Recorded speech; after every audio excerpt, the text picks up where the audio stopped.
আসসালামু আলাইকুম ওয়া রাহমাতুল্লাহি ওয়া বারাকাতুহু। আলহামদুলিল্লাহি ওয়াহদা ওয়াসসালাতু ওয়াসসালামু আলা মান লা নাবিয়্যা বা'দা ওয়া আলিহি ওয়া আসহাবিহি আজমাইন। ফাআউযু বিল্লাহি মিনাশ শাইতানির রাজীম। বিসমিল্লাহির রাহমানির রহিম। মা আতাকুমুর রাসূলু ফাখুযুহু ওয়া মা নাহাকুম আনহু ফান্তাহু। আমানতু বিল্লাহ। সম্মানীয় দ্বীনী ভাই ও বোনেরা, আশা করি সকলে ভালো আছেন। আল্লাহ তাআলা আমাদের সকলকে ভালো রাখুন, সুস্থ রাখুন, ঈমানের সাথে রাখুন, এই প্রত্যাশাই করছি। আমরা শুরু করছি আল্লাহর উপর ভরসা করে আমাদের সাপ্তাহিক জুমাবারের নিয়মিত আয়োজন আসুন ইসলাম জানি সাধারণ প্রশ্নোত্তর পর্ব। আমরা সময় ক্ষেপণ না করে আমাদের মূল পর্বে প্রবেশ করতে চাই। মহতারাম মুফতি মুখতার হোসাইন ভাই জানতে চেয়েছেন, মহিলারা অজু করার পর অনেক সময় কাপড় চেঞ্জ করতে হয়, আর এতে তাদের চুল বেরিয়ে যায় বা দেহের কিছু অঙ্গ প্রকাশিত হয়, এতে কি অজু ভেঙে যাবে?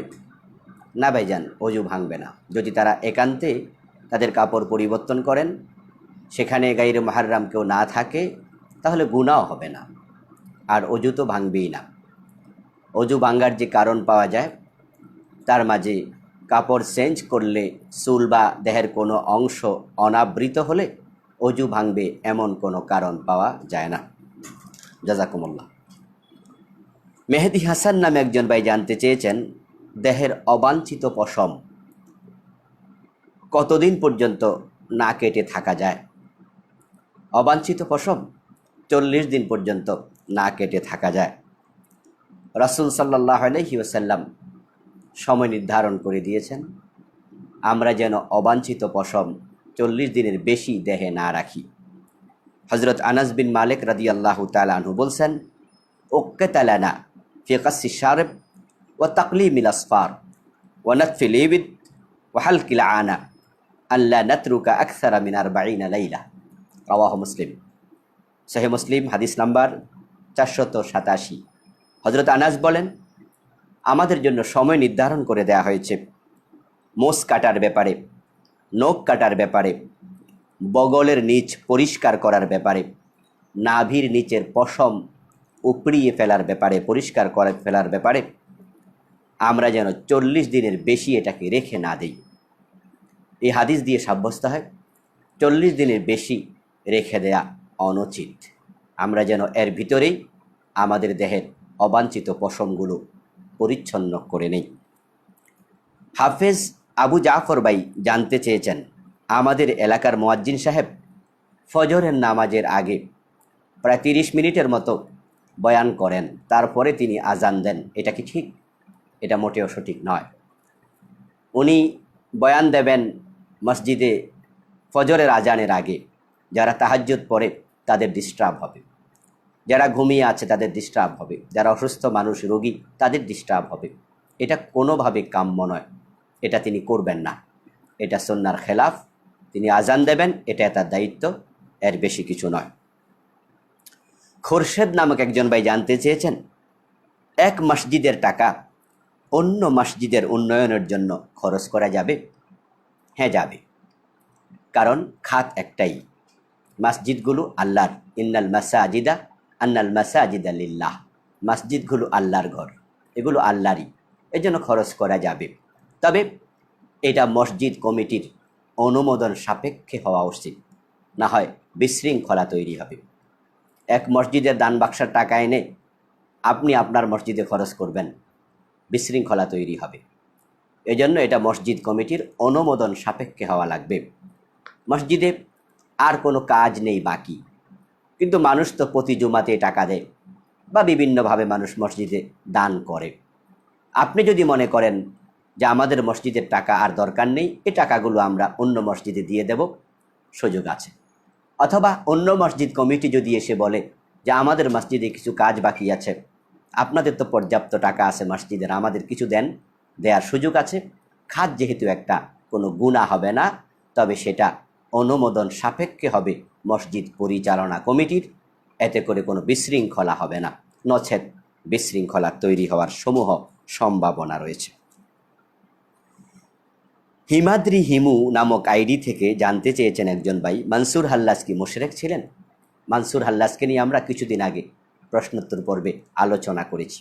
আজকে সংক্ষেপে বলতে চাই, ওনাকে আমরা সরাসরি মুশরিক বানাতে চাই না। আবার তিনি আল্লাহর ওলি ছিলেন আমরা সেটাও বলতে চাই না। তবে তৎকালীন যুগের আলেমেরা ওনাকে তাকফির করেছেন, কুফরির ফতোয়া দিয়েছেন, কারণ তিনি আনাল হক দাবি করতেন। ইন্নাল্লাহা হুয়াল হক, কোরআন মাজিদে আছে আল্লাহই হলেন হক। এখন কোনো ব্যক্তি যদি বলে আমি হক, তাহলে এটা নিশ্চয়ই একবারে একটি উদ্ভট দাবি হবে, এটা শিরকি দাবি হবে, এ সুযোগ নেই। তৎকালীন যুগের ওলামারা ওনার এই দাবির ভিত্তিতে ওনাকে তাকফির করে ওনাকে হত্যা করার ফতোয়া দিয়েছিলেন। এর নিমিত্তে এই ফতোয়ার ভিত্তিতে তাকে হত্যা করা হয়েছে। কিন্তু পরবর্তীতে কেউ কেউ তাকে আবার আল্লাহর ওলি বানিয়ে দিচ্ছেন, এ সুযোগও নেই। ওনার ব্যাপারটা আমরা আল্লাহর উপর ছেড়ে দিই। উনি মাজজুব প্রকৃতির লোক ছিলেন, কিছুটা পাগল প্রকৃতির লোক ছিলেন। ওনার ব্যাপারে আমরা টানাটানি করার কোনো দরকার নেই। আমরা বরং চুপ থাকি। ওনাকে আমরা মুশরিক বলে একবারে আপ্লুত হতে চাই না, আবার আল্লাহর ওলি বানিয়ে দিয়ে আমরা খুশি হতে চাই না। ওনার ব্যাপারটা আমরা আল্লাহর উপর ছেড়ে দিলাম। আলোকিত জীবন নামক আইডি থেকে একজন ভাই জানতে চেয়েছেন, ফরজ আদায়ের পর ঠিক ওই জায়গায় দাঁড়িয়ে কি সুন্নত পড়া যাবে? হ্যাঁ, যাবে। তবে উত্তম হলো জায়গা একটু পরিবর্তন করা। যদি ঠিক আপনি যে জায়গায় ফরজ পড়েছেন ওই জায়গায় দাঁড়িয়ে সুন্না বা নফল নামাজ পড়েন, নামাজ বাতিল হবে না, গুনাহ হবে না, তবে এটা সুন্নার খেলাফ হবে, উত্তমতার খেলাফ হবে। হাদিসে আসছে, হযরত আবু হুরায়রা রাদিয়াল্লাহু তাআলা আনহু থেকে বর্ণিত হাদিস, রাসূলুল্লাহ সাল্লাল্লাহু আলাইহি ওয়াসাল্লাম বলেছেন, আয়াজিজু আহাদুকুম ইযা সাল্লা আন ইয়াতাকাদ্দামা আও ইয়াতাআখারা আন ইয়ামিনিহি আও আন শিমালি, রাওয়াহু আবু দাউদ। আবু দাউদের হাদিস নাম্বার 1006। রাসূলুল্লাহ সাল্লাল্লাহু আলাইহি ওয়াসাল্লাম বলেছেন, তোমাদের কেউ যখন নামাজ পড়ে, এর মানে ফরজ নামাজ পড়ে, তখন সে একটু সামনে অথবা একটু পিছনে অথবা ডানে অথবা বামে সরে দাঁড়াতে কি অক্ষম? অর্থাৎ সে ফরজ নামাজ পড়ার পরে অন্য নামাজ পড়ার আগে সে একটু সরে দাঁড়াবে। এই হাদিস দিয়ে উলামায়ে কেরাম বলেন, ফরজ নামাজ পড়ার পরে ঠিক ওই জায়গায় দাঁড়িয়ে সুন্নাহ বা নফল নামাজ না পড়াই উত্তম, একটু সরে যাবে। যদি কেউ সরে না যায়, নামাজ বাতিল হবে না বা গুনাহগারও হবে না, উত্তমতার খেলাফ হবে। নেওয়াজ শরীফ ভাই জানতে চেয়েছেন, হিন্দুদের পূজায় মুসলিম পুলিশ অথবা আনসারের সদস্যরা কি পাহারাদারি করতে পারবে? হ্যাঁ, করতে পারবে।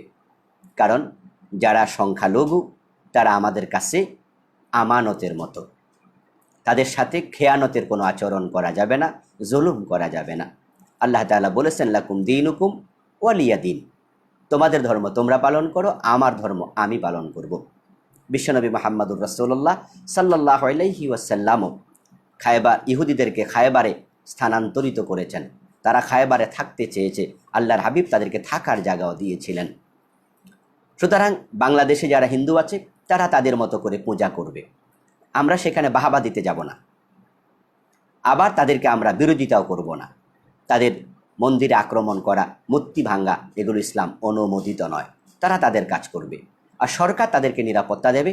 তাই সরকারের যারা পুলিশ বাহিনী আছে, প্রশাসনের লোকেরা আছে, আনসারের লোকেরা আছে, তারা সেখানে নিরাপত্তা দিতে যেতে পারবে। এটা সরকারের দায়িত্বের অন্তর্ভুক্ত। তবে এই নিরাপত্তার বাহিরে আর কিছু করবে না, উৎসাহ যোগাবে না, সেটা শিরিক হয়ে যাবে। খায়রুল ইসলাম ভাই জানতে চেয়েছেন, বাধ্য হয়ে সুদী ব্যাংকে চাকরি করছি, আমার মা অসুস্থ, ওষুধপাতি কিনা লাগে, সংসার পরিচালনা করতে হয়, আর ভিন্ন চাকরিও পাচ্ছি না, এখন কি করব? আমরা দোয়া করছি আল্লাহ তাআলা আপনাকে হালাল কোনো ব্যবস্থা যেন করে দেন। আপনিও ভালো চাকরি, হালাল চাকরি খুঁজতে থাকুন। সুদী ব্যাংকের চাকরি আপনাকে পরিহার করার চেষ্টা করতে হবে, কারণ রাসূল সাল্লাল্লাহু আলাইহি ওয়াসাল্লাম লানত করেছেন, লানা রাসূলুল্লাহ সাল্লাল্লাহু আলাইহি ওয়াসাল্লাম আকিলার রিবা ওয়া মুকিলাহু ওয়া শাহিদাইহি ওয়া কাতিবাহু ওয়া ক্বালাহুম সাওয়া। আল্লাহর হাবিব অভিশাপ দিয়েছেন যে সুদ খায়, যে সুদ দেয়, যে সুদের সাক্ষী থাকে এবং যে সুদ লিখালিখি করে। তো সুদী ব্যাংকে চাকরি করলে তো আপনি হিসাব করা লাগে, এজন্য রাসূলের লানতের পাত্র হয়ে যাবেন। তাই আপনি সুদী ব্যাংকের চাকরি ছেড়ে দেবেন, এটাই আমরা প্রত্যাশা করি। তবে হ্যাঁ, আরেকটা চাকরির ব্যবস্থা হওয়ার আগ পর্যন্ত আমরা আপনাকে পরামর্শ দিতে চাই, এই চাকরিটা আপনি না ছেড়ে দিয়ে চেষ্টা করতে থাকুন, আল্লাহর কাছে ক্ষমাও চাইতে থাকুন। কারণ আপনি যদি চাকরিটা ছেড়ে দেন, কাদাল ফাকরু আন ইয়াকুনা কুফরা, যে কখনো কখনো দারিদ্রতা মানুষকে কুফরের দিকে নিয়ে যায়। তা আপনার যখন টাকা পয়সা কিছু থাকবে না, তখন তো আপনি চুরি করবেন, ডাকাতি করবেন, তো সেটাও তো হারাম। তো এই জন্য আপনি চাকরিটা না ছেড়ে ব্যবস্থা যেন হয় চেষ্টা করুন, আমরা দোয়া করি। আর যারা এখনও চাকরি নেননি তাদেরকে বলবো সুদী ব্যাংকে অথবা হারাম কোনো জায়গায় আপনারা চাকরি নেবেন না। ইসমাইল নামে একজন ভাই জানতে চেয়েছেন, বাজারে মুরগি জবে করে খাওয়া জায়েজ হবে? অর্থাৎ মুরগি কিনতে আমরা যখন বাজারে যাই, তখন যারা মুরগি বিক্রি করে তারা জবে করে দেয়। হ্যাঁ, যদি তারা ইসলামী নিয়ম কানুন অনুসরণ করে জবে করে তাহলে তো খাওয়া যাবেই। আর সেটা হচ্ছে একজন মুসলিম জবাই করতে হবে, 1 নম্বর শর্ত। দ্বিতীয় শর্ত, সেই মুসলিম জবেহের সময় আল্লাহর নাম নিতে হবে। 3 নম্বর শর্ত হলো যে রগগুলো কাটতে হয় সেগুলো কাটতেই হবে। তাহলে এই শর্ত শারায়েতগুলো পূর্ণ করলে জবে করা জায়েজ, খাওয়াও জায়েজ, কোনো অসুবিধা নেই। কিন্তু বাজারে যারা জবে করে দেখা যায় অনেকে বিড়ি টানতে টানতে জবাই করে, হাতের মাঝে ছুরি নেয়, মুখের মাঝে বিড়িটা আছে, ওই অবস্থায় বিসমিল্লাহ বললে তো বিড়ি পড়ে যাবে, তাই সে বিড়ি ফেলবে না, বিসমিল্লাহ বলবে না, জবাই করে দিল। তাহলে ইচ্ছা করে যদি আল্লাহর নাম পরিত্যাগ করে জবে করে, এ মুরগি খাওয়া জায়েজ হবে না। তাই আমি বলি জবেটা আপনি করুন। আর যদি ওদেরকে দিয়ে জবে করতে দেন তাহলে আপনি বলে দেবেন, যেমন আমি যখন জবে করাই ওদেরকে দিয়ে বাজারে মুরগি, তখন আমি নিজে বলি, এই বিসমিল্লাহ পড়ো, রগগুলো ভালো করে কাটো। এরপরে যদি সন্দেহ হয় আগে জিজ্ঞাসা করি, এই তোমার নাম কি? এই নাম জিজ্ঞাসা করার অর্থ হলো আমি জানতে চাচ্ছি সে মুসলিম কিনা। যদি বলে যে আমার নাম পরিমল দত্ত, তাহলে তো আমি বলবো তোমার জবে করা দরকার নেই। যখন নাম জিজ্ঞাসা করার পরে বলে আমার নাম আবদুল্লাহ, ইসমাইল, ইব্রাহিম ইত্যাদি, আমি যখন বুঝি সে মুসলিম, তখন বলি যে ঠিক আছে, জবেটা বিসমিল্লাহ বলে সুন্দর করে করো। এই জন্য আপনাদেরকে আমি তাই বলবো, যদি সন্দেহ হয় যে জবেহকারী মুসলিম কিনা, নিজে জবেহ করবেন অথবা জেনে নেবেন, তারপরে বিসমিল্লাহ বলতে বলবেন, রগগুলো ঠিকঠাক করে কাটতে বলবেন। আবদুল্লাহ মহসিন নামে একজন ভাই জানতে চেয়েছেন, স্বামী মারা গেলে স্ত্রী কতদিন সাজসজ্জা গ্রহণ করবে না, গয়নাগাটি পরবে না? হ্যাঁ, স্বামীর মৃত্যুর পরে স্ত্রী 4 মাস 10 দিন তিনি শোক পালন করবেন। এই 4 মাস 10 দিনে তিনি সাজসজ্জা গ্রহণ করবেন না। তবে সেই জন্য উনি সাদা কাপড় পরে থাকতে হবে এটা জরুরি নয়। অর্থাৎ তিনি সাজুগুজু যেটাকে আমরা বলি জেওয়ার অলংকার পরা, এরপরে লিপস্টিক দেয়া, চোখ সাজানো, মুখ সাজানো, এটা তিনি করবেন না, বরং তিনি শোক পালন করবেন। আর কাপড়ে তিনি এমন কাপড় পরবেন না যে কাপড় পরলে উনি সেজেছেন মনে হবে, এটা পরিহার করবেন। কিন্তু একবারে সাদা পরে থাকতে হবে এটা জরুরি মোটেও নয়। যে সমস্ত ভাইয়েরা এখনও শেয়ার করেননি, আমরা বলবো মেহরবানি করে আপনারা একটু শেয়ার অপশনে একটু টিপ দিয়ে দিন। আপনারা যারা দেখছেন সেখানে শেয়ার অপশনটি একটু খুঁজে আপনি শেয়ার করে দিলে অনেক মুসলমান উপকৃত হবে। আসলাম উদ্দিন নামে একজন ভাই জানতে চেয়েছেন, বিতরের নামাজে দোয়ায়ে কুনুত পড়ার সঠিক নিয়ম কি? দোয়ায়ে কুনুত পড়ার একাধিক নিয়ম হাদিসে পাওয়া যায়, আর হাদিস দিয়ে সাব্যস্ত যেগুলো প্রত্যেকটা নিয়মই সঠিক। তা আমরা হয়তো একটা গ্রহণ করছি, অন্যরা আরেকটি গ্রহণ করেছেন। দোয়ায়ে কুনুত রুকুতে যাওয়ার আগেও পড়া যায়, রুকু থেকে দাঁড়িয়েও পড়া যায়, 2টা হাদিস দিয়ে প্রমাণিত। দোয়ায়ে কুনুত যখন আপনি পড়বেন তখন আপনি আল্লাহু আকবার বলবেন এবং সেখানে হাত তুলবেন, এটাও সাহাবায়ে কেরামের আমল দিয়ে প্রমাণিত। এরপরে দোয়ায়ে কুনুত আল্লাহুম্মা ইন্না নাস্তাঈনুকা ওয়া নাস্তাগফিরুকা, এটাও হাদিসে আছে। আল্লাহুম্মা হাদিনি ফিমান হাদাইত ওয়া আফিনি ফিমান আফাইত, এটাও হাদিসে আছে। তা আমরা যে নিয়মগুলো হাদিসে পাই প্রত্যেকটাকে আমরা শ্রদ্ধা জানাতে চাই। জহিরুল ইসলাম ভাই জানতে চেয়েছেন, মক্তব বা মাদ্রাসার জন্য ওয়াকফকৃত জমিতে মসজিদ বানানো যাবে? হ্যাঁ, যাবে। কারণ জমি ওয়াকফ করার পরে এটা আল্লাহর মালিকানায়, অর্থাৎ আল্লাহর জন্য ওয়াকফ করা হয়, ওয়াকফুন লিল্লাহ।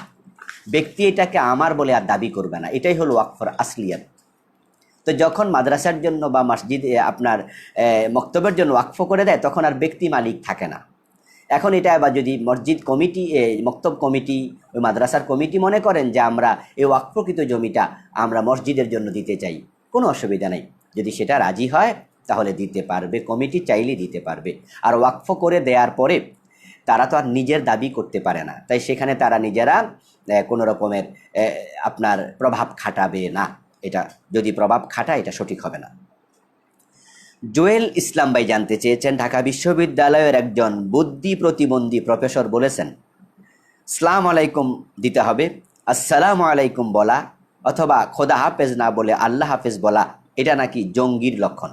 সে কি মোরতাদ হয়ে গেছে? না, আমরা তাকে মোরতাদ বলবো না, কিন্তু সে যা বলেছে এটা জঘন্য কথা বলেছে। এটা একবারে আপনার বালক সুলভ কথা বলেছে, যেটাকে আপনি বলেছেন বুদ্ধি প্রতিবন্ধী। আমরা তাকে বুদ্ধি প্রতিবন্ধী বলতে চাই না, এর কারণ এটা হালকা হয়ে যায় শব্দটা। বরং সে চালাকি করে বলেছে, ইসলামের দুশ্মন সে জ্ঞান পাপী। এবং ইসলামের এই চমৎকার দুটি অনুষঙ্গ কোরআনে, আল্লাহ হাফেজ শব্দটা কিন্তু কোরআনেরই শব্দ, ফাল্লাহু খায়রুন হাফেজান ওয়া হুয়া আরহামুর রাহিমিন, পবিত্র কোরআনে আছে আল্লাহ সর্বশ্রেষ্ঠ হেফাজতকারী। এই জন্য আল্লাহ হাফেজ এটা কোরআন থেকে আনা শব্দ। আর আসসালামু আলাইকুম তো এটা কোরআন হাদিসে সব জায়গাতে আছে। সালাম আলাইকুম এ শব্দ তো নেই, এটা বিকৃত রূপ। এটা ইহুদিরা সালাম দিত আসসালামু আলাইকুম বিকৃত করে, এটা ইহুদিদের অভ্যাস ছিল। তো আজকে ইসলামের এই চমৎকার দুটি অনুষঙ্গ এটা আমল করলে যদি জঙ্গি হয়, তাহলে তো আমরা সবাই জঙ্গি হতে চাই। আমরা ভুল কথা বলে আমরা একবারে আধুনিক হতে চাই না। যদি এটাই হয়, এমন জঙ্গি হওয়া ভালো। এটা হলে যদি আপনি আমাকে বলেন যে ফাঁসিতে ঝুলাবেন, আমি বলবো আসসালামু আলাইকুম বললে যদি ফাঁসিতে ঝুলা লাগে, আমরা ফাঁসিতেও ঝুলবো। আসসালামু আলাইকুম বলে আমরা বেঁচে থাকতে চাই না।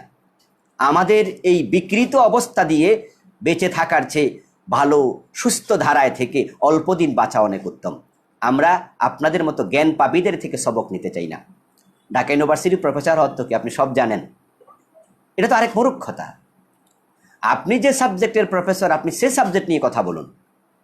আপনি এমন সাবজেক্ট নিয়ে কেন কথা বলবেন যেটা আপনার আপনার সাবজেক্টে নয়, এটা আপনার অধীনে নয়। আপনি কেমিস্ট্রির প্রফেসর, আপনি ইতিহাস নিয়ে কথা বলতে যান কেন? ইংরেজির প্রফেসর, আপনি বায়োলজি নিয়ে কথা বলতে যাবেন কেন? আপনি বিজ্ঞানের শিক্ষক, আপনি সেখানে অন্য বিজ্ঞানের বাহিরে গিয়ে ইংলিশ সাবজেক্ট নিয়ে কথা বলতে যাবেন কেন? হ্যাঁ, আপনি আপনার মতো করে বলুন যে আমি এভাবে বলি, তাহলেও তো হইতো। কিন্তু উনি বলে ফেললেন কি, যারা আসসালামু আলাইকুম না বলে আসসালামু আলাইকুম বলে তারা জঙ্গি। তাহলে তো আমাদের সরকারের অনেক মন্ত্রী, ইভেন প্রধানমন্ত্রীও তো আসসালামু আলাইকুম সুন্দর করে বলে, তাহলে ওনারাও কি জঙ্গি?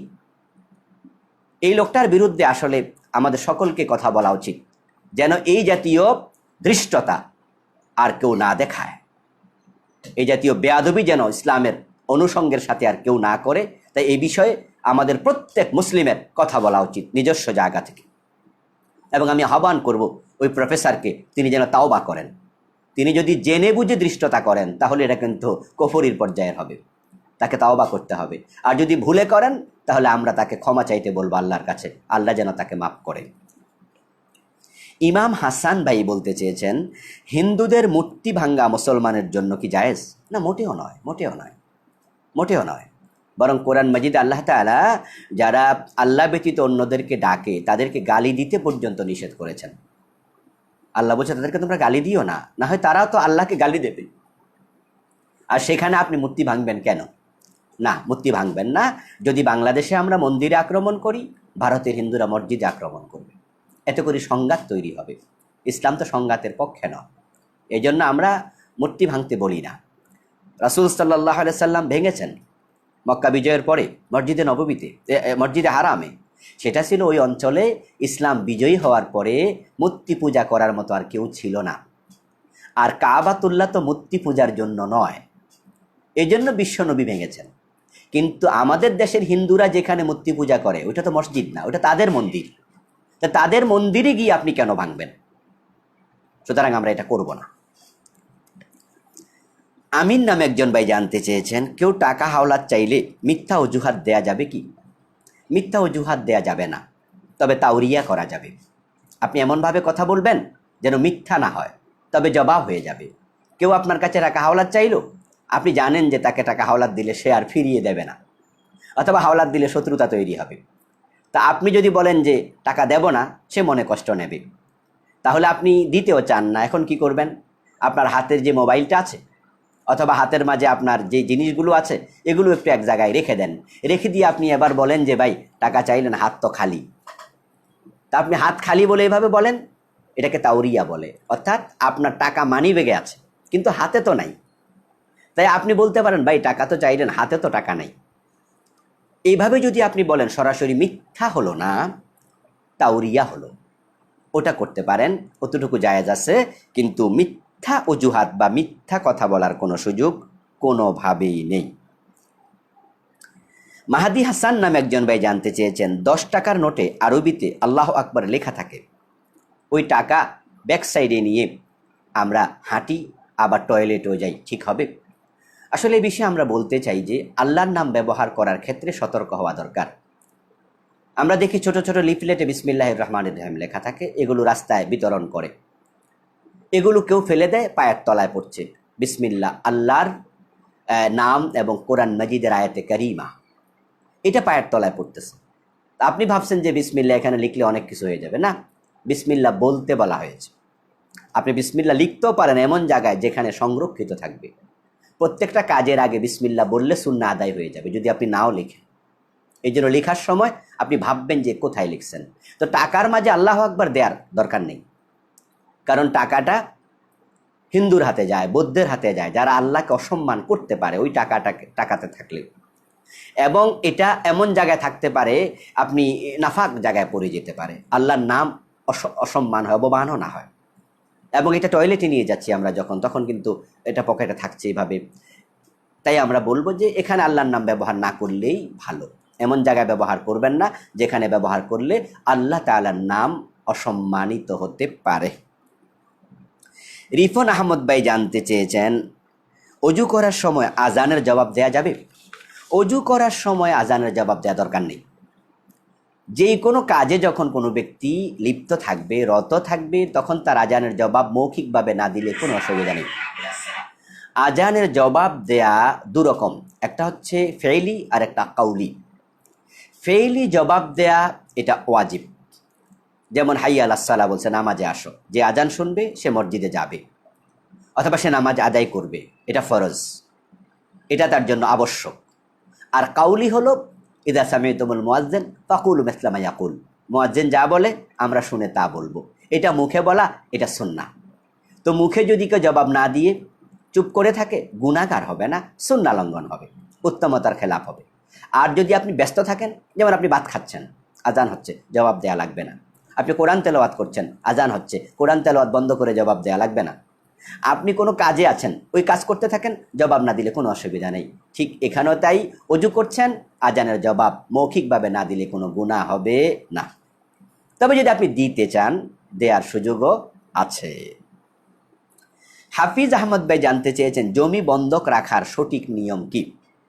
শুধু জমি নয়, যে কোনো জিনিস বন্ধক রাখার সঠিক নিয়ম হলো, আপনি টাকা দিচ্ছেন যাকে বা কোনো কিছু দিচ্ছেন, তা ফিরে পাওয়ার নিশ্চয়তার জন্য আপনি কিছু রেখে দিচ্ছেন, এটার নামে বন্ধক।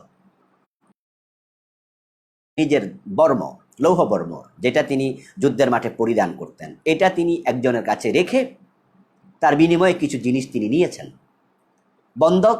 এটাকে আরবিতে রেহান বলে। এটা আপনার স্বতঃসিদ্ধ বিষয়, এটা জায়েজ। এখন ব্যাপার হলো, যা বন্ধক রেখেছেন সেটা ভোগ করা যাবে কিনা, এটাই হলো মাসালা। জমি বন্ধক রাখা জায়েজ, কিন্তু জমি চাষ করা যাবে? পুকুর বন্ধক রাখা জায়েজ, এতে মাছ ফেলানো যাবে? গরু বন্ধক রাখা, গাই গরু বন্ধক রাখা জায়েজ, দুধটা কি খাওয়া যাবে? স্বর্ণ বন্ধক রাখা জায়েজ, এটা কি পরিধান করা যাবে? এই হলো প্রশ্ন। দোকান বন্ধক রাখলেন, এটা কোন ভাড়া দেয়া যাবে? এই হলো প্রশ্ন। শাইএ মারহুন ব্যবহার করা যাবে না, করলে সুদ হবে। এই জন্য এটা ব্যবহার না করে রেখে দিতে হবে। এখন যদি আমরা ব্যবহার করি, যে জমিটা ফেলে রাখলাম, আমিও চাষ করলাম না, সেও করলো না, এতে করে তো ক্ষতি হলো। পুকুরটা আছে, আমি বন্ধক নিলাম, সেও মাছ ফেললো না, আমিও ফেললাম না, এতে করে তো সম্পদ নষ্ট হলো। এই মাসালায় তখন বলা হয়, হ্যাঁ, যদি আপনি ভোগ করতে চান, সম্পদ নষ্ট না করতে চান, তাহলে আপনি আবার মালিককে ভাড়া হিসাবে কিছু টাকা দিতে হবে। আপনি জমি বন্ধক নিয়েছেন, চাষ করলে মালিককে আপনি প্রতি বছরে কিছু টাকা ভাড়া হিসাবে দেবেন, তাহলে আর এটা সুদের সম্ভাবনা থাকবে না। এখন সে ভাড়ার অঙ্কটা কত হবে, সেটা আপনি এবং মালিক দুজনে মিউচুয়ালি সিদ্ধান্ত নেবেন। এখানে মালিক যদি বলে ঠিক আছে, আপনি আমাকে প্রতি মাসে এত টাকা দেন, আর আপনি অত টাকা দেবেন, তাহলে সুদের সম্ভাবনা থাকবে না। আশা করি বুঝতে পেরেছেন। হাবিবুর রহমান ভাই জানতে চেয়েছেন, যারা ভালো জিন, মুত্তাকি মুমিন জিন, তারা কি জান্নাতে যাবে? মুত্তাকি জিন যারা, তারা জান্নাতে যাবে কিনা এ বিষয়ে কোরআন এবং হাদিসে সুস্পষ্ট কোনো বক্তব্য পাওয়া যায় না। তবে যারা কাফের জিন, তারা জাহান্নামী হবে, সেটা কোরআনে পাওয়া যায়। আল্লাহ তাআলা বলেছেন, লা আমলা আন্না জাহান্নামা মিনাল জিন্নাতি ওয়ান নাসি আজমাইন, অবশ্যই আমি মানুষ এবং জিন দিয়ে জাহান্নামকে পরিপূর্ণ করব। তো যারা কাফের জিন তারা জাহান্নামী হবে। এখন যারা মুমিন জিন তারা কি জান্নাতি হবে? হাদিস কোরআনে সুস্পষ্ট পাওয়া যায় না। তো ওলামায়ে কেরাম অধিকাংশই বলেছেন মুমিন জিনেরা জান্নাতি হবে। কোন কোন আলেম বলেছেন তারা জান্নাতের নিয়ামত ভোগ করবে ঠিক মানুষের মতো। কোন কোন আলেম বলছেন যে না, বরং তারা জান্নাতের শফিস হবে, জান্নাতের শোভাবর্ধন তাদেরকে দিয়ে করা হবে, তারা জান্নাতের নিয়ামত ভোগ করবে না। কেউ কেউ বলছেন তারা জান্নাতের এক পাশে থাকবে, অর্থাৎ তারা জাহান্নাম থেকে আল্লাহ মুক্তি দেবেন, জান্নাতের ভিতরে ঢুকতে দেবেন না, পাশে রাখবেন। কেউ কেউ বলছেন আরাফে রাখবেন। বিভিন্ন রকমের বক্তব্য ওলামায়ে কেরাম দিয়েছেন। তবে তারা জান্নাতি হবে এরকম সুস্পষ্ট কোরআন হাদিসের বক্তব্য যেহেতু পাওয়া যায় না, তাই এই বিষয় নিয়ে আমরা টানা হেঁচড়া করব না। আর এটা আমাদের আমলের সাথেও জড়িত না, তাই এটা যদি আমরা নাও জানি দিনই কোনো সমস্যা আছে বলে মনে হয় না। আমির ভাই জানতে চেয়েছেন, ইমামের পূর্বে ভুলে সালাম ফিরিয়ে ফেললে মুক্তাদির করণীয় কি? ইমাম সাহেব সালাম ফিরানোর আগে আপনি সালাম ফিরিয়ে ফেলছেন, তাহলে আপনি আবার নামাজে মনোযোগী হয়ে যাবেন। সালাম ফিরানোর পর উঠে চলে যাবেন না। যখনই সালাম ফিরিয়ে ফেলছেন মনে হয়েছে আর ইমাম তো সালাম ফিরায়নি, আপনি আবার নামাজে মনোযোগী হয়ে যাবেন। ইমাম সাহেব যখন সালাম ফিরাবে আপনি আবার সালাম ফিরিয়ে ফেলবেন। এই যে মাঝখান দিয়ে ফিরিয়ে ফেলছেন, এই জন্য আপনার নামাজ বাতিল হবে না, সাউ সেজদাও দিতে হবে না। যেহেতু ভুলে করেছেন, আল্লাহ মাফ করে দেবেন। নিজামুদ্দিন ভাই জানতে চেয়েছেন, অসুস্থ হলে চেয়ারে বসলে নামাজ হবে? হ্যাঁ, নামাজ পড়ার জন্য দাঁড়িয়ে ফরজ নামাজ পড়া আবশ্যক। সামর্থ্য না থাকলে বসে পড়বে। এই বসে পড়ার দুটি সুরত। প্রথমটা হলো মাটিতে বসা, এটাই হলো উত্তম এবং এটাই নিয়ম। বিশ্বনবী নিজে মাটিতে বসে নামাজ পড়েছেন যখন অসুস্থ ছিলেন। চেয়ার ওনার জমানায়ও ছিল, চেয়ারে বসেননি। কারণ নামাজ হচ্ছে রবের দরবারে তার গোলামের হাজিরা, বিনয় প্রকাশ। নামাজ সর্বশ্রেষ্ঠ বিনয় প্রকাশের মাধ্যম। আর চেয়ারে বসাটা বিনয়ের একটু খেলাফ। মাটিতে বসার মাঝে বিনয় বেশি। এই জন্য বিশ্বনবী মাটিতে বসেছেন, মাটিতে বসে পড়বেন। হ্যাঁ, এখন যদি কেউ পা ভাঁজ করে মাটিতে বসার মতো সামর্থ্য নাই, তাহলে আমরা বলবো তখন সে বাধ্য হলে চেয়ারে বসবে, নামাজ হয়ে যাবে। আনোয়ার ভাই জানতে চেয়েছেন, সালামের প্রচলন কখন থেকে হয়েছে? সালাম না দিলে কি গুনাহ হবে? সালামের প্রচলন একবারেই আদম আলাইহিস সালামকে বানানোর পরেই হয়েছে। হাদিসে আসছে, যখন আদম আলাইহিস সালামকে বানানো হলো তখন আল্লাহ তাআলা আদম আলাইহিস সালামকে বললেন একদল ফেরেশতাদেরকে ইঙ্গিত করে, ফাসাল্লিম আলা উলাইকান নাফর, ওই যে কিছু আছে, কিছু সংখ্যক লোক, গিয়ে তাদেরকে সালাম দাও। নাফারুম মিনাল মালাইকা, তারা ফেরেশতাদের দল, তাদেরকে গিয়ে সালাম দাও। আদম আলাইহিস সালামকে আল্লাহ সালাম দিতে বলেছেন ফেরেশতাদেরকে, তিনি তখন সালাম দিলেন, ফেরেশতারা সালামের জবাব দিল। তাহলে সালাম শুরু হয়েছে একবারে জান্নাতে।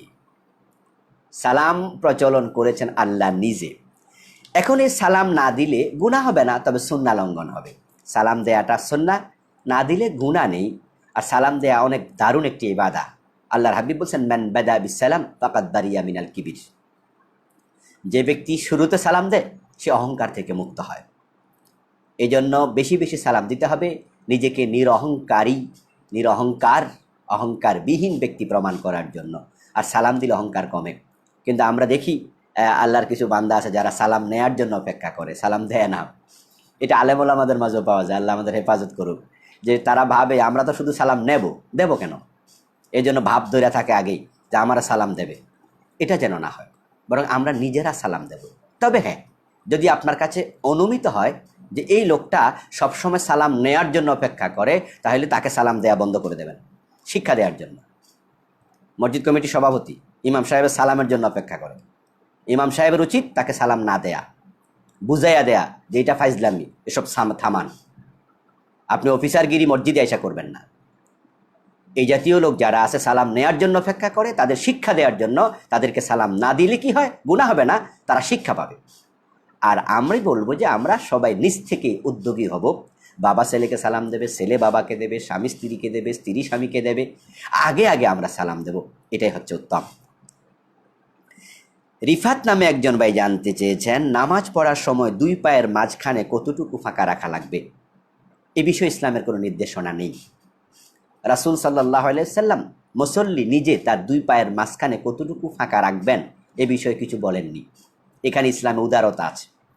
কারণ আল্লাহর হাবিব যদি বলতেন 4 আঙ্গুল ফাঁকা রাখো, তাহলে এমন কোনো লোক আছে পেট অনেক মোটা, 2 রান একবারে মোটা মোটা, সে কিন্তু 4 আঙ্গুল ফাঁকা রেখে দাঁড়াতে পারবে না, তখন ওর জন্য নামাজ বিশাল মুসিবতের কারণ হয়ে দাঁড়াতো। এই জন্য ইসলামের সৌন্দর্য এখানে সুস্পষ্ট।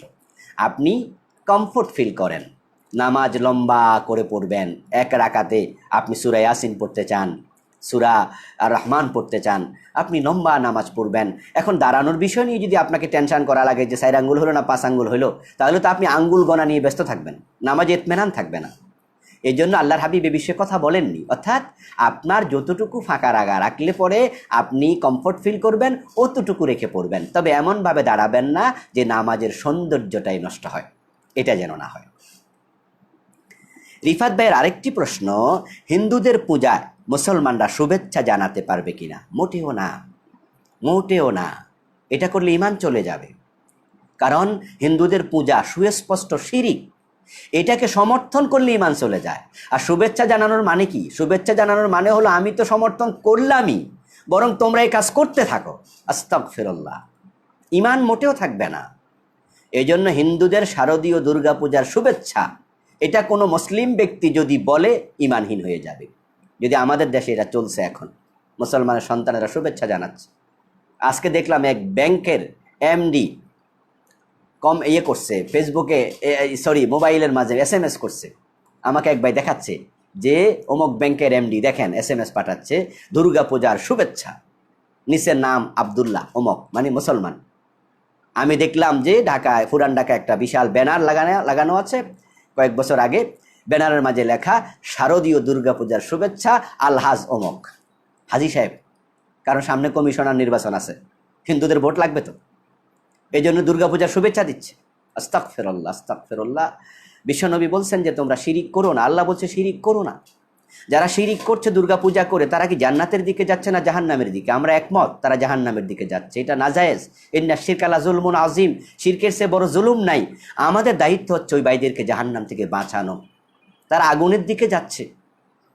মান ইউশরিক বিল্লাহ, যে ব্যক্তি শিরিক করে আল্লাহর সাথে, কাআন্নামা, সে ব্যক্তি খাররা মিনাস সামা, সে যেন আকাশ থেকে পড়ল, আকাশ থেকে লাফ দিচ্ছে, যে শিরিক করছে। এখন এমন আকাশ থেকে লাফ দেয়, তাকে তো বাঁচানো উচিত। এই জন্য হিন্দু ভাইয়েরা যারা মূর্তি পূজা করছে, আমাদের যদি সুযোগ থাকে তাদের কাছে আমরা দাওয়াত নিয়ে বলবো, ভাই এই মাটির মূর্তির কাছে মাথা নত না করে মাটির মালিকের কাছে মাথা নত করুন, জাহান্নাম থেকে বাঁচুন। এটা না করে আমরা যদি সেখানে যে হাততালি দেই, দুর্গাপূজা মুসলমানের ছেলেরা গিয়া প্রসাদ নিয়ে টানাটানি করে, ওদের হালুয়া রুটি যা আছে, কলা মুড়ি দুধ লইয়া মুসলমানের ছেলেরা টানাটানি করে, ওরা খাইতে পায় না। অথচ মূর্তির সামনে প্রসাদ দেওয়ার পরে সেটা খাওয়া হারাম, সেটা খাওয়া জায়েজই নাই। আর ওখানে গিয়ে হাততালি দিলে, শুভেচ্ছা জানালে সাথে সাথে ঈমানটা চলে যাবে। এই যে দুর্গাপূজা কিন্তু চলছে, তাই মুসলমান ভাইয়েরা সন্তানদের ব্যাপারে সাবধান হন। নিজেরা যাবেন না, সন্তানদেরকে দুর্গাপূজায় যেতে দেবেন না। হিন্দুরা তাদের পূজা করুক, আমরা বাধা দেব না, কিন্তু সেখানে আমরা নিজেরা অংশগ্রহণ করব না। এটা কবিরা গুনাহ, মস্ত বড় গুনাহ। এটা সবচেয়ে বড় গুনাহ হচ্ছে শিরিক। আল্লাহ আমাদের হেফাজত করুক। নোমান ভাই জানতে চেয়েছেন, হাই কমোডে বসে টয়লেট করলে কাপড় চোপড় নোংরা হয়ে যায়, এমত অবস্থায় উলঙ্গ হয়ে টয়লেট করা যাবে? হ্যাঁ, যদি এমন পরিস্থিতি হয় যে আপনি সেখানে ওই কাপড় পরে গেছেন, যে কাপড় পরিবর্তন করার মতো আর সুযোগ নেই, আপনি বেড়াতে গেছেন, একটাই কাপড় আছে, রাস্তায় আছেন, এমন জায়গায় টয়লেট যে সেখানে নিচ থেকে রিফ্লেক্ট হয়, পসরা পায়খানা উপরের দিকে একটু ময়লা উঠে যায়, তাহলে আপনি চাইলে টয়লেটের ভিতরে উলঙ্গ হয়ে আপনি ইস্তেঞ্জা করতে পারবেন। কারণ যেহেতু টয়লেটের ভিতরে দরজা লাগিয়ে দিলে কেউ দেখে না, এই অবস্থায় আপনি কাপড় চোপড় খুলে ফেললে কোনো গুনাহ হবে না, কোনো অসুবিধা নেই। রেজাউল করিম ভাই জানতে চেয়েছেন, জিন দিয়ে জিনের চিকিৎসা করা যাবে? একজন আলেম এটা করেন, তার পিছনে নামাজ হবে? হ্যাঁ ভাই, নামাজ হবে। জিন দিয়ে জিনের চিকিৎসা করতে পারবেন, কোনো অসুবিধা নেই। কেমন, যেমন কাঁটা দিয়ে কাঁটা তোলা হয়, এমন কিছু দুষ্ট জিন আছে যে জিনগুলো কারোর উপর প্রভাব বিস্তার করেছে, আসর করেছে, ওই অবস্থায় ওই জিন তাড়ানো যাচ্ছে না। তাই এমন কেউ আছে যে জিন নিজে হাসিল করেছে, জিনদেরকে নিজের বশীভূত করেছে, ও ব্যক্তি যদি আবার স্ট্রং গাদ্দার টাইপের কোনো জিন নিয়োগ দেয় যে যাও অমুক এলাকায় পাহারা দাও, ওই জিন আসলে তাকে থাপড়ায়া সরাইয়া দাও, আর সে যদি তাই করে, সুযোগ আছে, অসুবিধা নেই। এই ইমামের পিছনে নামাজ পড়তে কোনো আপত্তি নেই। নুরুন নবী ভাই জানতে চেয়েছেন, বাথরুমে বসে বাথরুমের বাহিরের কোরআন তেলাওয়াত কানে আসে, শুনলে গুনাহ হবে? না, আপনি মনোযোগ দিয়ে শুনবেন না। এবং বাথরুমে বসে যদি একই রুমের লোকেরা কোরআন তেলাওয়াত করে বা কোরআন তেলাওয়াত বাজাতে থাকে, আপনি বাথরুমে ঢোকার আগে বলবেন যে আওয়াজটা একটু ছোটো করে দাও, আমি বাথরুমে যাচ্ছি। আর যদি বাহির থেকে মাইকের আওয়াজ আসে অথবা এমন জায়গা থেকে আওয়াজ আসছে যে আপনার আউট অফ কন্ট্রোল, তাহলে আপনি মনোযোগ দিয়ে শুনবেন না, অমনোযোগ অবস্থায় থাকবেন। তখন যদি আওয়াজটা কানে চলেও যায়, আপনি গুনাহগার হবেন না।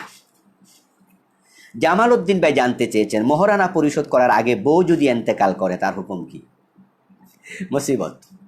এই জন্য মোহরানা দেরিতে দেবেন না, কারণ যে পাবে সে মরে গেছে। হাসরের ময়দানে যদি বলে যে আমার টাকা দাও, তাহলে ওই দিন কিন্তু বাঁচতে পারবেন না। এই জন্য মোহরানা দিয়ে দেবেন, সামর্থ্য যতটুকু আছে অতটুকু রেখে বিয়ে করবেন। আর বউয়ের কাছে আগে বলে রাখবেন, যদি আমি দেওয়ার আগে মরে যাও তুমি, তাহলে কি হবে? বউ যদি বলে যাও মাফ করে দিলাম, মরে গেলে মাফ, আর জীবিত থাকলে দিতে হবে, তাহলে আপনি হয়তো মাপ পেতেও পারেন। এরপরে আমরা বলবো, যদি কেউ মোহরানা পরিশোধ করার আগে স্ত্রী মরে যায়, তাহলে তার ওয়ারিসদের কাছে এটা দিয়ে দেবেন। স্ত্রীর সম্পদ রেখে মারা গেলে ওই সম্পদের মালিক যারা হবে, তো মোহরানা এটাও তার সম্পদ, তার পাওনা টাকা।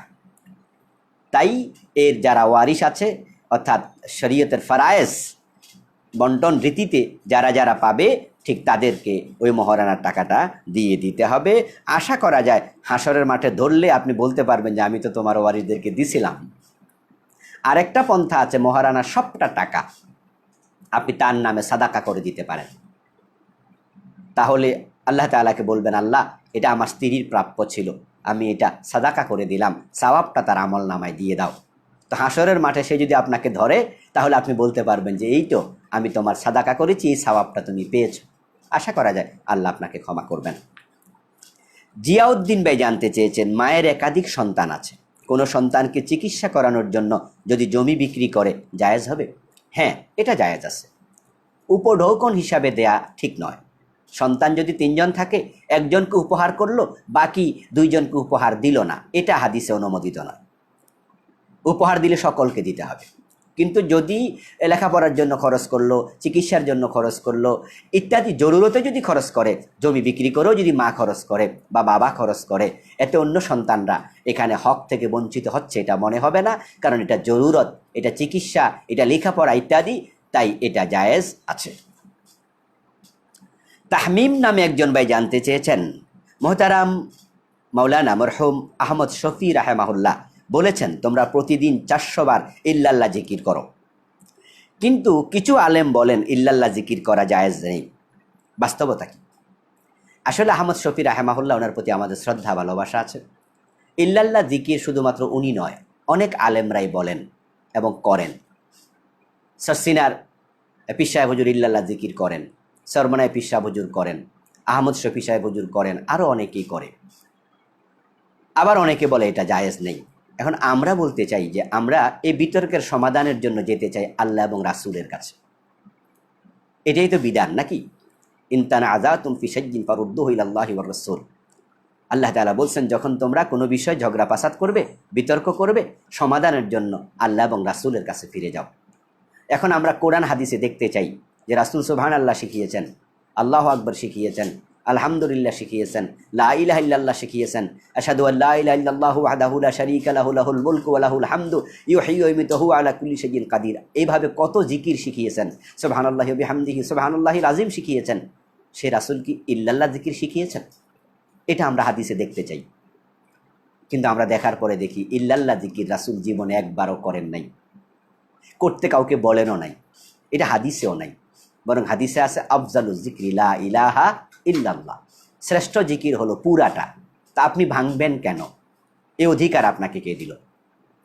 যেহেতু এটা কোরআন হাদিসে নাই, সুতরাং আহমদ শফি নয়, এটা যেই কোনো আলেম বলবে, আমার বাবাও যদি বলে, আমার ওস্তাদও যদি বলে, কোরআন হাদিসে না থাকলে আমরা মানতে পারি না। এই জন্য আমরা বিনয়ের সাথে বলতে চাই, আমরা ঝগড়া করতে চাই না কারোর সাথে। ইল্লাল্লাহ জিকির রাসূল করেছেন এমন প্রমাণ যতদিন পর্যন্ত কেউ দিতে পারবে না, ততদিন আমরা করব না। মা আতাকুমুর রাসূলু ফাখুযুহু, আল্লাহর হাবিব যা করেছেন তা করো, ও মা নাহাকুম আনহু ফান্তাহু, তিনি যা থেকে বিরত থাকতে বলছেন বিরত থাকো। তো ইল্লাল্লাহ জিকির রাসূল করেছেন, এটা আমরা পাই না। আপনি পেয়েছেন তো খোঁজেন, আপনি পীর সাহেব হুজুরকে জিজ্ঞাসা করেন, হুজুর ইল্লাল্লাহ জিকিরের একটা হাদিস দেখান তো।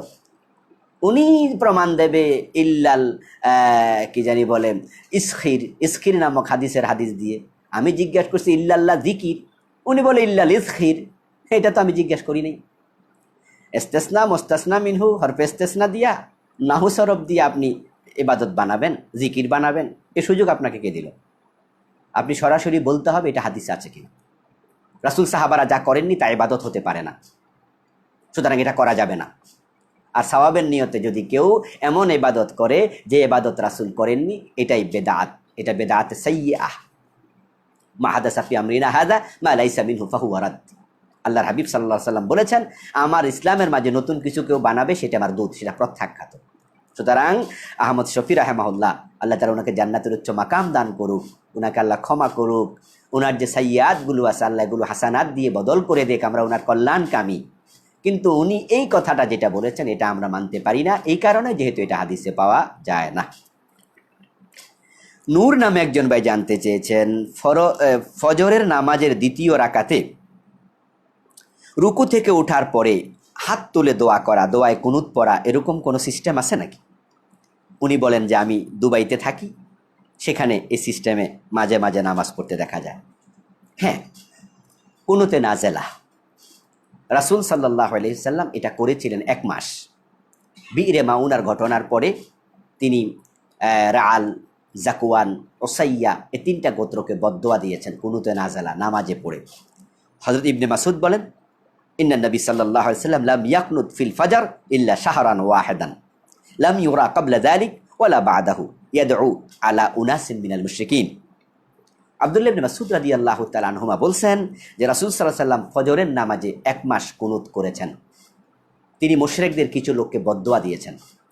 তাহলে যখন বিপদ মুসিবত আসবে তখন কুনুতে নাজেলা পড়ে ওই বিপদ থেকে পরিত্রাণ চাওয়া যায়, এবং যদি কেউ আপনার ক্ষতি করে বদদোয়া দেয়া যায়।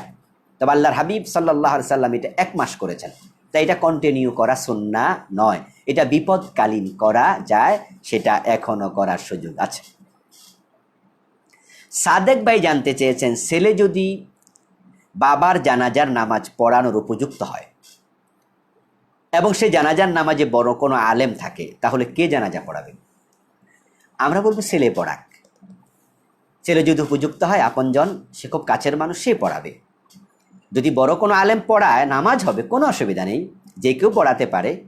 তবে ছেলে যদি পড়ায়, সে যখন দোয়া করবে আল্লাহুম্মা গফির লি হাইয়িনা ওয়া মাইয়িতিনা, হে আল্লাহ আমাদের এই মৃতকে ক্ষমা করে দাও, আল্লাহুম্মা গফির লাহু ওয়ারহামহু ওয়াফিহি ওয়াফু আনহু, তার এই দোয়াগুলো ঠোঁট দিয়ে আসবে না, তার দোয়াগুলো কলিজার ভিতর দিয়ে আসবে। অন্য কেউ দোয়া করলে ঠোঁট থেকে আসে, মুখ থেকে আসে, আর সন্তান যখন বাবার লাশ সামনে নিয়ে দোয়া করে সেটা কলিজার ভিতর থেকে আসে, দোয়াটা বেশি কবুল হয়। এই জন্য আমরা বলবো সন্তানই এখানে নামাজ পড়াবে, এটাই উত্তম। সুফিয়ান নামে একজন ভাই জানতে চেয়েছেন, আমার এক আত্মীয় ভণ্ড পীরের মুরিদ, শিরিকি কাজেও লিপ্ত, তার সাথে আত্মীয়তা সম্পর্ক রাখা যাবে? হ্যাঁ, আত্মীয়তা সম্পর্ক রাখা যাবে।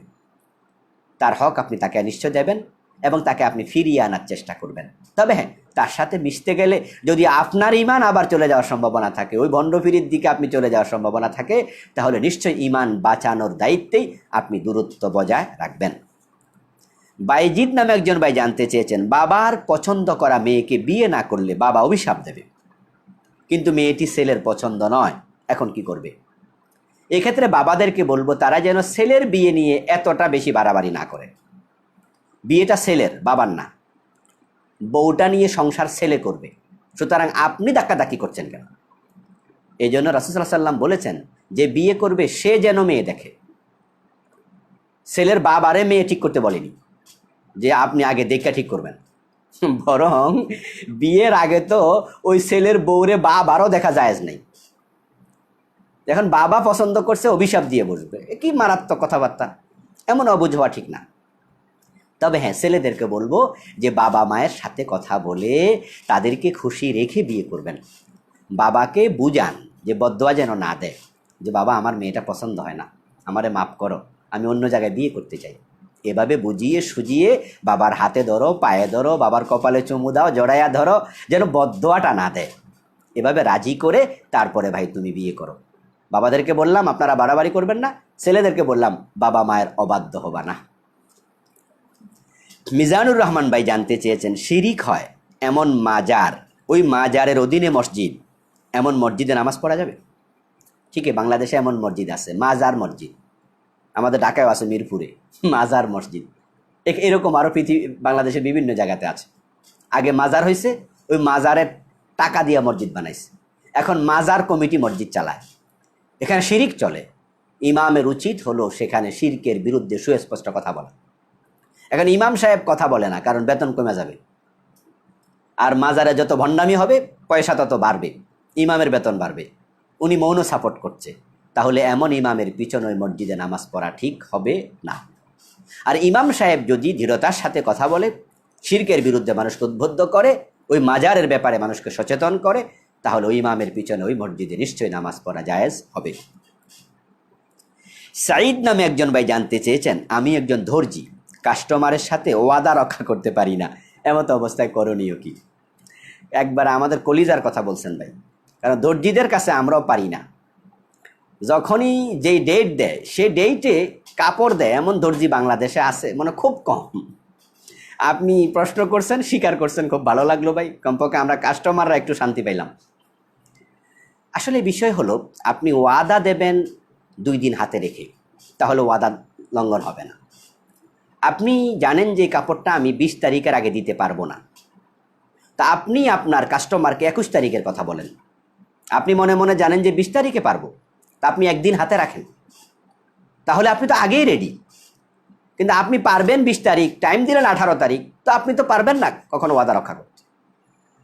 আর দর্জি অনেকের অভ্যাস হলো সব শেষ করে বুতাম লাগানো বাকি রেখে দেয়। এখন কাস্টমার যায় খাড়ায় থাকে, কি ভাই, কে ভাই বুতামটা লাগাই নেই, খারাপ। এই অভ্যাসগুলো খুব খারাপ, অর্থাৎ কিছু কাজ বাকি রাখা, এটা ঠিক নয়। সবাই এটা করে তা নয়, তবে অধিকাংশই টাইম মেনটেন করে না। এই জন্য আমি সকল ভাইদেরকে বলবো, ওয়াদার ব্যাপারে সচেতন হবেন। শুধু দর্জিগিরি নয়, বরং প্রত্যেকটা ব্যাপারে আপনি কারোর সাথে ওয়াদা যখন দেবেন, তখন আপনি টাইম একটু হাতে রেখে দেবেন, যেন কোনোভাবে টাইমটা নষ্ট না হয়। মাহমুদ নামে একজন জানতে চেয়েছেন, রাসূল সাল্লাল্লাহু আলাইহি সাল্লামের জন্মদিবস পালন করা কি জায়েজ? মোটেও না, এটা বেদাত।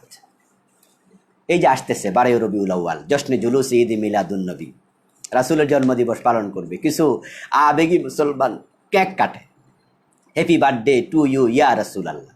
বিশাল কেক বানিয়ে দেখলাম এক পীর সাহেবের দরবারে, পীর সাহেব হুজুরের নেতৃত্বে কেক কাটতেছে, আর রাসূলকে হ্যাপি বার্থডে টু ইউ বলতেছে। আস্তাগফিরুল্লাহ, আস্তাগফিরুল্লাহ।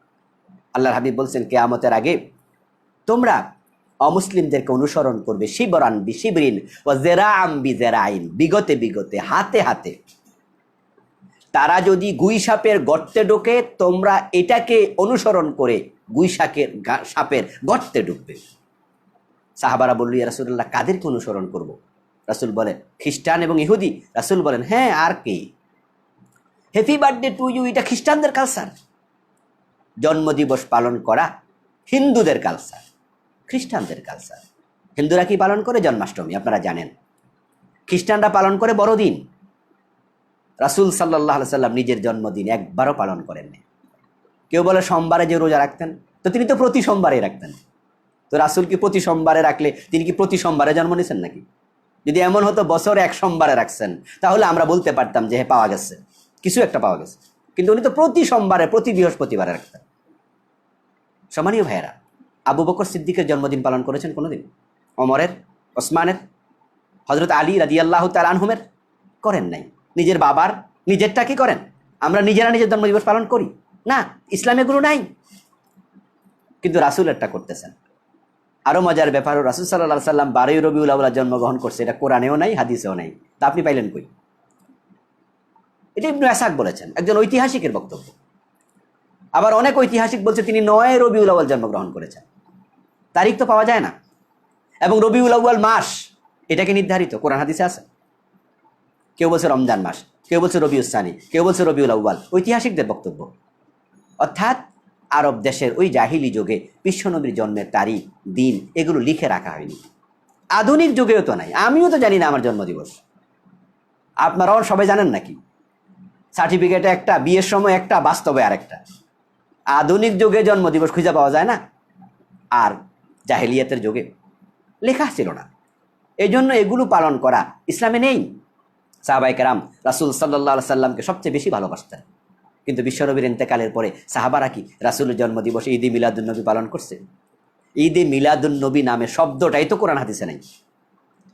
আমি জানি না মুহাক্কিক কিছু আলেম কিভাবে যে এটা করে। কিছু আলেম আছে মুহাক্কিক, মুদাক্কিক, খুব ভালো জানে, কিন্তু এই লোকগুলো ঈদে মিলাদুন্নবী পালন করতেছে, অথচ সেই শব্দটাই কোরআন হাদিসে নাই।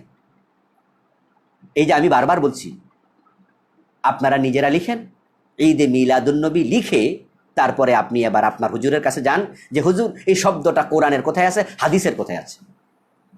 নাই, কোথাও নাই। ওরা করছে, এটা বেদাত।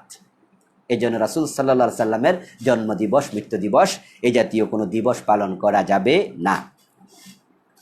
মাহমুদ নামে আরেক মাহমুদ জানতে চেয়েছেন পাখি শিকার করা জায়েজ আছে কিনা। না মাহমুদ ভাই, পাখি শিকার করবেন না। পাখি নিজে লালন পালন করে জবে করে খাওয়া জায়েজ, কিন্তু আপনি যে পাখিটা শিকার করছেন এমনও তো হতে পারে ওই পাখিটা বাচ্চা রেখে এসেছে বাসায়, বাচ্চার খাদ্য সংগ্রহ করতে এসেছে, তার 3টা বাচ্চা বাসায় অপেক্ষা করছে, মা খাবার নিয়ে যাবে। আপনি 4টা প্রাণ একসাথে শেষ করে দিলেন, তার খুব কষ্ট হয়, বাচ্চাগুলো খুব কষ্ট পায়, ক্ষুধায় ধুকে ধুকে বাচ্চাগুলো বাসায় মারা যায়, যেটার খবর আপনি রাখেননি। এটা কি অমানবিক নয়?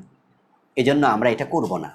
হ্যাঁ, যদি আপনি পাখি নিজে পালেন, ওই পাখি আপনি জবাই করে খাবেন, আপনি জানেন যে বাচ্চা তার বড় হয়ে গেছে বা বাচ্চাগুলো এখন একটু বড় হয়েছে, নিজে নিজে খাইতে পারে, অথবা পাখিটার বাচ্চা নাই, এটা জবে করলে কান্দার মতো কেউ নাই, কষ্ট কেউ পাবে না, খান আপনি জবাই করে। কিন্তু আপনি বনে বাদারে এখানে সেখানে পাখি শিকার করবেন, আমরা এটা ইন্সপায়ার করতে চাই না, আমরা ডিসকারেজ করছি যে এটা করবেন না। রিপন ভাই জানতে চেয়েছেন নামাজে তাশাহুদের পর দোয়ায়ে মাসুরা তাশাহুদে বসে দোয়ায়ে মাসুরা পড়ার পরে অন্য দোয়া পড়া যাবে? হ্যাঁ, পড়া যাবে। আপনি প্রথমে তাশাহুদ পড়বেন, তারপরে দুরূদ শরীফ পড়বেন, তারপরে দোয়ায়ে মাসুরা আল্লাহুম্মা ইন্নী যালামতু নাফসি যুলমান কাসীরা সহ আরও অনেক দোয়া আছে হাদিস, এগুলো পড়বেন। এরপর আল্লাহর হাবিব বলছে যে তোমার যা মনে চায় দোয়া করতে পারো। আপনি তাশাহুদের ওই বৈঠকে আপনি 10টা দোয়া 20টা দোয়া পড়েন, কোনো অসুবিধা নেই, যদি সেটা নফল নামাজ সুন্নাহ নামাজ হয়। তবে ইমামতি করলে আবার পড়বেন না, কারণ আপনার পিছনে মুসল্লিদের মাঝে অসুস্থ লোক থাকতে পারে। এমন লোক আছে যে হাসপাতালে এসেছে, সে বাজারে যাবে, তা আপনি যদি বসে লম্বা দোয়া পড়তে থাকেন তা তার বিরক্তির কারণ হবে, এটা ঠিক হবে না। কিন্তু ব্যক্তিগত নামাজে আপনি দোয়ায়ে মাসুরা পড়ার পরে যেই কোনো দোয়া করার সুযোগ আছে। মাওলানা আবু জাফর ভাই জানতে চেয়েছেন মসজিদের মাইকে জানাজার নামাজের ঘোষণা দেয়া যাবে? হারানো জিনিসের ঘোষণা দেয়া যাবে? কর্মসূচির ঘোষণা দেয়া যাবে? কোনো দুর্ঘটনার ঘোষণা দেয়া যাবে কি? মোহতারাম আবু জাফর ভাইকে আমরা বলছি যে হারানো জিনিসের ঘোষণা দেয়া যাবে না, রাসূল এটা নিষেধ করেছেন। কিন্তু যদি কেউ মারা যায় তাহলে মসজিদ কমিটির অনুমতি নিয়ে যদি এলান করতে চায়, এটা একবারে নাজায়েজ হবে না, তবে এটা অনুত্তম, বরং নিজেরা একটা মাইক নিয়ে ঘোষণা করবে। তবে যদি মসজিদ কমিটি বলে ঠিক আছে আমার মাইক ব্যবহার করছো, তুমি 20টা টাকা দিয়ে যাও মসজিদের জন্য, মসজিদের পান্ডে, তাহলে অনুমতি দিলে এটা করা যেতে পারে। আর কোনো কর্মসূচি যদি জনকল্যাণমূলক হয় সেটা করা যাবে। জনকল্যাণমূলক মসজিদ শুধুমাত্র নামাজের জায়গা না, হাইয়া আলাস সালাহ সাথে আছে হাইয়া আলাল ফালাহ। তাই জনকল্যাণমূলক কাজ যদি হয় সেটার ঘোষণা দেয়া যাবে, তবে সেটা বৈধ কাজ হতে হবে। এরপরে দুর্ঘটনার ঘোষণা, হ্যাঁ এটাও দেয়া যাবে। কোনো বাড়িতে আগুন লাগছে, ডাকাত ঢুকেছে, আপনি মসজিদের মাইকে ঘোষণা দিতে পারেন, এটা জনকল্যাণকর কাজ, এটা দেয়া যাবে, কোনো অসুবিধা নেই। মামুন চৌধুরী ভাই জানতে চেয়েছেন আমার ভাই ইউরোপে থাকে, সেখানে মূর্তি বানানোর কাজ করে, জায়েজ হবে? না, হবে না। মুসলমান মূর্তি বানাবে না, এই জাতীয় কাজে সহযোগিতাও করবে না, এই জাতীয় কাজে রত হবে না। মুসলমান আপনার মদের ফ্যাক্টরিতে চাকরি নেবে না, মুসলমান শুকর পালে এমন ফার্মে চাকরি নেবে না, এটা হারাম। ওয়ালা তাআওয়ানু আলাল ইসমি ওয়াল উদওয়ান, আল্লাহ তাআলা বলছে গুনাহ এবং সীমালঙ্ঘন করার কাজে সহযোগিতা করা যাবে না, চাকরি করেও না। এজন্য আমরা ভাইটিকে বলবো আপনি অন্য কোনো চাকরির খোঁজ করুন, আল্লাহ আপনার ব্যবস্থা করুন, আল্লাহুম্মা আমিন। এমডি রবিন ভাই জানতে চেয়েছেন কেউ মারা গেলে 4 দিন তার বাড়িতে রান্না বান্না হয় না, চুলাতে আগুন জ্বালানো হয় না, এটা কি ঠিক? চুলাতে আগুন জ্বালাতে কোনো অসুবিধা নেই। যদি কেউ কেউ বলে যে চুলাতে আগুন জ্বললে কবরে আগুন জ্বলবে, এগুলো কুসংস্কার, এগুলো কুসংস্কার, ঠিক না। এরপরে যদি 4 দিন রান্নাবান্না আপনারা না করেন, 2 দিন না করেন, আত্মীয় স্বজনরা খাবার পাঠায়, সবাই শোকে শোকাতুর থাকে, তো এই জন্য আত্মীয় স্বজন খাবার পাঠায়, এটা জায়েজ আছে, এটা অসুবিধা নেই। আপনার কেউ মারা গেল, আপনার পাশের বাড়ির আত্মীয় বললো যে তোমরা রান্না করো না, আমরা খাবার পাঠাচ্ছি, অসুবিধা নেই, এটা আপনার করতেই পারে, মেহমানদারি করাবে, আপনি শোকে শোকাতুর একটু সহযোগিতা, এটা জায়েজ আছে। কিন্তু চুলায় আগুন জ্বললে, কবরে আগুন জ্বলবে, এগুলো মোটেও ঠিক কথা নয়। রবিন ভাই আরও জানতে চেয়েছেন, আমি সুন্নাত নামাজ মাঝে মাঝে বাসায় গিয়ে পড়ি, কতটুকু দেরিতে পড়তে পারবো? দেরি বেশি করেন না, বরং আপনি মসজিদ থেকে বাসায় গিয়ে সুন্নাত পড়ে ফেলবেন। বেশি দেরি করলে সুন্নাটা নাও পড়া হতে পারে। তরিকুল ভাই জানতে চেয়েছেন, আমার বস হিন্দু, ওনার বাসায় দাওয়াত দেয়, খেতে পারবো? না খাওয়া ভালো, না খাওয়াই ভালো, কারণ তাদের ইনকাম হালাল কি হারাম বোঝা কঠিন। আর যারা রান্না বান্না করছে তাদের পবিত্রতা নিয়ে তো প্রশ্ন সুস্পষ্ট, তারা তার পবিত্রতা বোঝে না, অজু করে রান্না করে না, প্রস্রাব পায়খানা করেও তারা ভালো করে পরিষ্কার হবে সুন্নাত তরিকা, এটা তারা বোঝে না, অমুসলিম। তাই তাদের পাক যে খাচ্ছেন একটু সন্দেহ থেকে যায়। তবে হ্যাঁ, যদি সৌজন্য রক্ষা করতে হয় তাহলে এমন কাজ করবেন যে দাওয়াতটা রাখবেন, আপনি নিজে কিছু কিনে নিয়ে যাবেন। যেমন ধরেন আপনি বাজার থেকে যেতে কিছু মিষ্টি কিনে নিয়ে গেলেন, কিছু ফল কিনে নিয়ে গেলেন, আপেল আঙ্গুর কিনে নিয়ে গেলেন, এবং সেখানে গিয়ে আপনি যেগুলো কিনে নিয়েছেন উনি ওগুলো দিল, ওইগুলো খাইলেন, অন্য কিছু এড়িয়ে গেলেন, তাহলে আপনার সাপও মরল, লাঠিও ভাঙলো না। আসাদ নামে একজন ভাই জানতে চেয়েছেন, আমার দোকানে অনেক ফকির আসে, তার মাঝে কিছু ফকির আছে স্বাস্থ্যবান, মোটা সোটা, সক্ষম, তাদেরকে টাকা দেব? হ্যাঁ দেবেন, দেবেন। রাসূল সাল্লাল্লাহু আলাইহি ওয়াসাল্লাম বলেছেন, যদি কেউ ওটে চড়ে ভিক্ষা চায় তাকেও ভিক্ষা দেও। আবার তিনি বলেছেন, যে অপ্রয়োজনে ভিক্ষা করে হাসরের দিন উঠবে, তার দেহে মাংস থাকবে না, কঙ্কালের মতো উঠবে। রাসূল ব্যালেন্স করেছেন, কারণ আপনি যাকে মোটাসোটা দেখছেন মনে করছেন সে সক্ষম, এমনও তো হতে পারে অভ্যন্তরীণভাবে সে এমন রোগে রোগাক্রান্ত যে কাজই করতে পারে না, কিন্তু আপনি দেখছেন তাকে খুব সুস্থ। এখন সবাই যদি মনে করে মোটা হলে ভিক্ষা দেব না, বেটা তো না খাইয়া মরবে, কষ্ট পাবে। আবার এমনও তো হতে পারে যে এই লোকটা যে আপনার কাছে হাত পেতেছে সে পয়সাওয়ালা ছিল, কিন্তু এখন ঋণে এত বেশি ঋণগ্রস্ত হয়ে গেছে যে সে একবেলা কাজ করে আরেক বেলা ভিক্ষা করে, তারপরও ঋণ দিয়ে কুলাইতে পারছে না, কিন্তু সে সক্ষম। সারাদিন সে সকাল 8টা থেকে ধরেন বিকাল 4টা পর্যন্ত লোকটা চাকরি করছে, মাসে 10,000 টাকা বেতন পায়, কিন্তু 10,000 টাকা খরচ হয়ে যায়, 2-4 হাজার থাকে, সে সন্ধ্যা থেকে ভিক্ষা করে ওই ঋণ পরিশোধের জন্য, হতেও তো পারে। তাহলে এই জন্য আপনি ভিক্ষা, যদি সে পাজারো জিপে, তৎকালীন ওট মানে আজকে পাজারো জিপ, ঘোড়ায় চড়ে ভিক্ষা করলে তাকেও ভিক্ষা দেও, এই জন্য ভিক্ষা দেবেন। আবার যারা ভিক্ষা করছেন তারা সাবধান, যদি আপনার ভিক্ষার প্রয়োজন না হয় ভিক্ষা করবেন তো হাসরের মাঠে আপনি আল্লাহর সামনে যাবেন, দেহে মাংস থাকবে না, চেহারায় মাংস থাকবে না, লাঞ্ছিত অবস্থায় যেতে যাওয়া লাগবে। ইউনুস নামে একজন ভাই জানতে চেয়েছেন, বিয়ে করেছি, মহারানা পরিশোধ করি নাই, স্ত্রী কম নিতে রাজি নয়, সে বলে পূর্ণ মহারানা দেও। এখন তার সাথে আমি যেই বসবাস করছি তার সঙ্গ নিচ্ছি, জায়েজ হবে? জায়েজ হবে। বিয়ে করার পরে আপনার বউ তো হালাল, তার সঙ্গ নেবেন, জায়েজ। মহারানা তার পাওনা টাকার মতো, এটা দিতে হবে। সে যেহেতু কম নিতে রাজি না, পুরাটাই দিতে হবে। লিখলেন কেন? তখন রাজি হয়েছেন কেন? এখন বলছেন কম নেও, সে বলতেই পারে আমি 1 টাকা কম নেব। তবে হ্যাঁ, সে যদি আপনার প্রতি একটু দরদ দেখায় বলে ঠিক আছে কম দাও, কিছু কমাই দাও, এত টাকা মাপ দিলাম, এটাও সে করতে পারে। তবে আপনি তার সাথে বসবাস করছেন, তার সঙ্গ নিচ্ছেন, ইসলামে এটা কোনো নিষেধাজ্ঞা নেই, অসুবিধা নেই। আপনি মহারানা না দিলেও এটা জেনা হবে না, আপনি পাওনা টাকা দিতে হবে, এটা মাথায় রাখা লাগবে। মোস্তাকিম নামে একজন ভাই জানতে চেয়েছেন, সময়ের কারণে ফজরের সুন্নাহ ছুটে গেলে কোন সময় আদায় করব? সালাম ফিরানোর পরে আদায় করতে পারেন ইমামের সাথে, ফরজ শেষ তখনও পড়তে পারেন, এটাও হাদিসে আছে। আবার সূর্য ওঠার পরে পড়বেন, সেটাও হাদিসে আছে। এ বিষয়ে আমরা আগে আলোচনা করেছি, তাই আজকে সংক্ষেপে বললাম।